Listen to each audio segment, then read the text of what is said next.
It began with pride wrapped in gold. King Nebuchadnezzar of Babylon had conquered every nation within reach. Now he wanted to conquer worship itself. On the plain of Dura, he ordered a statue 90 feet high, flashy, flawless, built to shine like the sun. Then came the decree: when you hear the music, horn, flute, harp and pipe, everyone must fall down and worship the golden image. Whoever refuses will be thrown immediately into a blazing furnace. Fear became law, from the smallest servant to the highest official. Everyone bowed, everyone except 3 young men from Judah, Shadrach, Meshach, and Abednego. They had been taken to Babylon years earlier, captives, turned civil servants. They had learned the language, served the king well, and earned respect, but their hearts still belonged to God alone. When the music played and the crowd hit the dirt, they stayed on their feet. Whispers spread like wind through wheat. They didn't bow. Officials hurried to tattle before the throne. Nebuchadnezzar's pride darkened. He summoned them immediately. They stood before him, 3 men among the glittering court of Babylon. The king's voice thundered, "Is it true you do not serve my gods or worship the image I set up? Now when you hear the music again, if you fall down and worship, all will be well. But if you do not, you will be thrown into the blazing furnace. Then what God will be able to rescue you from my hand?" The court went still. Shadrach turned toward the others. Their eyes met without fear, just quiet agreement. Then they answered, calm and clear, "O king, we do not need to defend ourselves before you in this matter. If we are thrown into the blazing furnace, the God we serve is able to deliver us from it."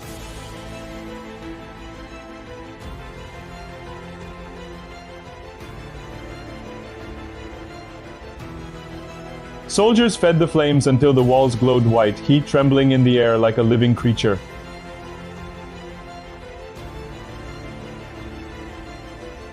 The blast of fire hit them even as they approached. The king's soldiers, those mighty men, collapsed, consumed instantly, as they threw the captives into the flames. The crowd stepped back, horrified. The roar of the furnace drowned every sound. Inside, fire raged. And lost, amid the whirl of heat, the ropes burned away, but not the men.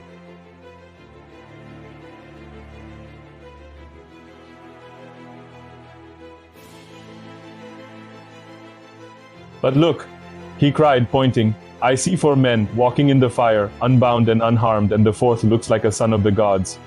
The king's voice broke with a. He stepped close enough to feel the impossible cool of miracles. "Shadrach, Meshach, Abednego, servants of the Most High God, come out. Come here." Through shimmering heat they walked out of the furnace. The officials swarmed them, checking in disbelief. No burns, no singed hair, not even a scent of smoke. Silence covered the plain. Then the king spoke words that no one expected from pagan lips. "Praise be to the God of Shadrach, Meshach, and Abednego, who has sent his angel and rescued his servants." They trusted in him and were willing to give up their lives rather than serve any god except their own. He issued a new decree. Anyone who spoke against the God of these men would answer for it themselves. The same furnace that once threatened faith became the stage of its triumph.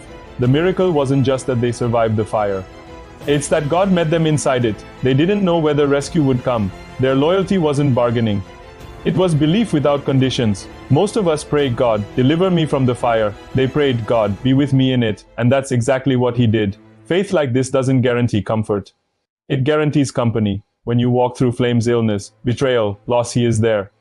Not watching from a distance, but standing beside you, turning furnaces into altars. Notice what burned the ropes, not the men. Sometimes the trial that was meant to destroy you becomes the very thing that frees you. Afterward, Nebuchadnezzar didn't just admire their courage. He changed an empire's decree. 3 captives without weapons shifted the policy of the world's most powerful king. All because they valued presence over preservation. The story of the fiery furnace reminds every believer. Faith that refuses to bow never burns alone. When you feel surrounded by heat, pressure, or fear, remember there's always a 4th figure standing with you. Fire reveals who walks with you far more than who watches you. So stand firm, say even if not. And know that long after the flames die, the world still sees the reflection of the one who was in the fire with you.